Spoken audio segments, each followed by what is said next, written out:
Every day, millions of people wake up to a dull life, characterized by shallow relationships, mundane jobs, low incomes, muffin tops, uncontrollable insecurity, and endless worry about when it's all going to stop. They change slowly and unconsciously over time, and not for the better. They know something is wrong. There's a constant whisper in the back of their minds that reminds them of this, a voice that can't be silenced. Very few people act to silence that never-ending stream of anxiety. But there's good news. If you bought this audiobook and are listening to this, you are taking the first step toward change. You're part of the minority that's actually seeking improvement. But the majority of people won't. Why? If they know something is wrong, why don't they change? Why don't they do something about it?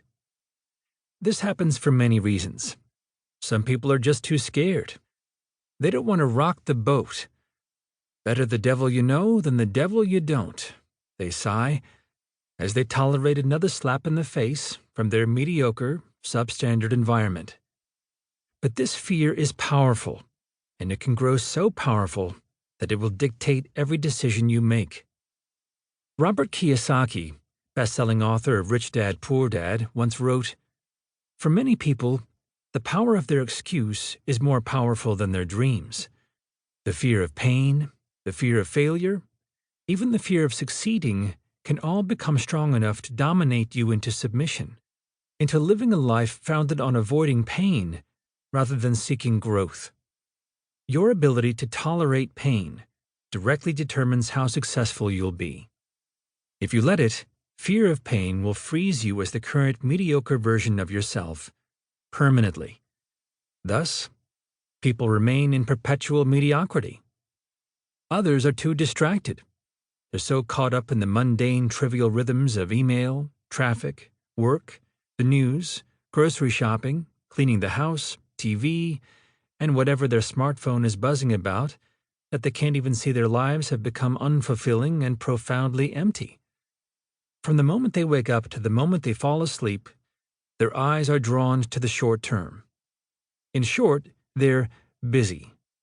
But as essayist Tim Kreider once wrote, busyness serves as a kind of existential reassurance, a hedge against emptiness. Obviously, your life cannot possibly be silly or trivial or meaningless if you are so busy, completely booked, in demand every hour of the day. Busyness is often a sign of weakness, a cluttered mind unable to set boundaries.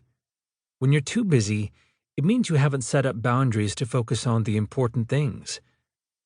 This constant concentration on trivial, unimportant matters leads to emptiness and sadness.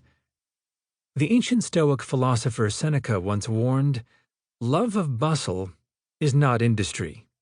The love of busyness only leads you quicker to the grave." Some people remain in mediocrity because they're just too prideful. They like being the big fish in their small pond, even if their pond is dirty and full of toxic waste.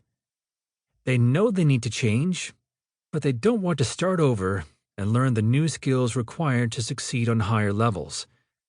Even though their life is totally miserable, they reassure themselves with phrases like, "At least I'm in charge." They're fine with mediocrity as long as they're the ones calling the shots. But this is like a little toddler wearing a soiled diaper thinking, "I know it smells awful, but it's soft, and it's mine." So, people choose to be the captain of a canoe with holes in the bottom instead of a student on a mighty yacht, sailing toward mastery and greatness.